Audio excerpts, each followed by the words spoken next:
Ah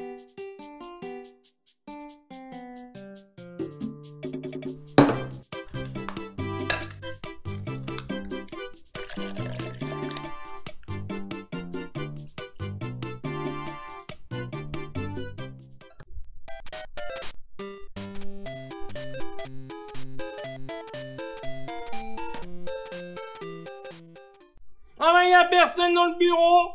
Bon ben alors je vais en profiter un peu. Ah mais qu'est-ce que c'est que ça? Oh mais le dimanche prochain. Bon allez, je supprime, ça sert à rien. Bon là, ils sont où les jeux vidéo? Ils sont où? Mais qu'est-ce que ça sent? Je vais aller voir dans la cuisine.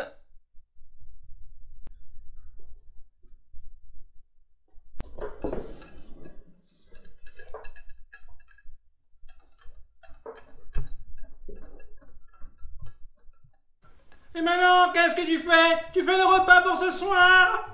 Ah non, pas du tout. Tu vois la grenouille, nous sommes dans un jour un peu spécial, c'est la Chandeleur. Alors, je vais faire en ce jour, eh bien, des crêpes. Mais c'est quoi la Chandeleur? Ah bah alors tu vois, la Chandeleur se célèbre tous les ans le 2 février. Donc, le 2 février, c'est tous les ans la Chandeleur. Comme par exemple, Noël, tous les ans, c'est le 25 décembre. Si tu calcules bien et vite, tu verras qu'entre Noël et la Chandeleur, il y a 40 jours. Le chiffre 40 est important dans la Bible, on le retrouve à de nombreuses reprises. Le chiffre 40 symbolise le temps de l'attente, de la conversion, voire de l'épreuve. Alors à ton avis, la grenouille, combien de temps a duré le déluge? 40 jours. Combien de temps Moïse est resté sur la montagne avec Dieu? 40 jours. Combien de temps Jésus est resté au désert? 40 jours. Et combien de temps je laisse reposer la pâte? 40 jours. Ah, je crois que je me suis laissé emballer un petit peu là. Ah non, j'ai pas laissé la pâte 40 jours, c'est 1 heure. On laisse la pâte reposer 1 heure. La fête de la Chandeleur, c'est Marie et Joseph qui sont allés au temple de Jérusalem tout simplement présenter leur enfant Jésus au Seigneur. Car selon la loi juive, tout garçon premier-né est consacré au Seigneur. C'est-à-dire que Marie et Joseph sont venus donner, confier Jésus au Seigneur. Dans le temple de Jérusalem, il y avait un vieillard, Siméon, qui était souvent présent et qui priait beaucoup. Lorsque Marie et Joseph, avec l'enfant Jésus, sont entrés dans le temple, l'Esprit Saint a révélé à Siméon que cet enfant était spécial. Il va alors s'approcher de la famille, prendre l'enfant Jésus dans ses bras, et il va dire « Mes yeux ont vu le salut que tu préparais à la face des peuples, lumière qui se révèle aux nations. » C'est la fête de la lumière. Et pour marquer cette fête, nous faisons des crêpes. Car une crêpe, c'est quoi? C'est rond et c'est jaune. Et ça nous rappelle le soleil. Nous avons besoin de la lumière du soleil pour vivre, pour nous guider, pour nous éclairer. Le 2 février, la Chandeleur, c'est aussi la fête de la vie consacrée de tous ces hommes et de toutes ces femmes qui se sont entièrement consacrés, entièrement donnés à Dieu. D'ailleurs, la grenouille, tu vas pouvoir aller dans le salon à côté. Je crois que nous avons quelqu'un que tu vas pouvoir interviewer.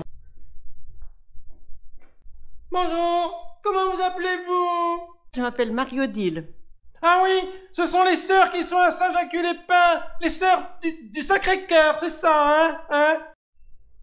Alors, je vais poser une question, mais c'est quoi une personne consacrée? Une personne consacrée, je dirais que tout chrétien est consacré au Christ par son baptême. Certains sont appelés à consacrer leur vie dans un don total à Dieu et au service d'une mission. C'est une personne qui s'engage dans un célibat pour le Christ et son évangile. Il y a différentes formes de vie consacrée, mais toutes ont le désir de suivre le Christ, de consacrer leur vie à Dieu et aux autres à travers ce qu'elles vivent. Mais est-ce que c'est bien d'être religieuse? Je ne regrette pas d'avoir répondu à cet appel de Dieu. Mon engagement, j'essaie de le vivre dans la simplicité, dans des relations fraternelles, le respect et l'accueil de l'autre. J'essaie de communiquer la joie. J'ai le désir de faire connaître à d'autres ce qui m'anime. Et j'essaie de vivre ce que Jésus a vécu lui-même comme homme. Autrement dit, c'est consacrer et mettre toutes mes forces à aimer Dieu et les autres.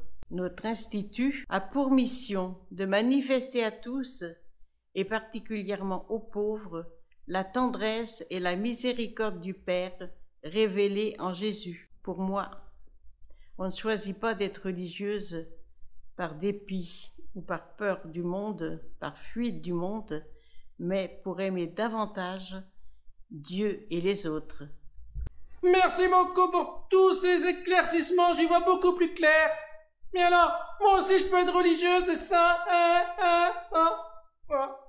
Bon bah tant pis alors, on va se consoler autrement. On va aller manger des crêpes maintenant. Merci.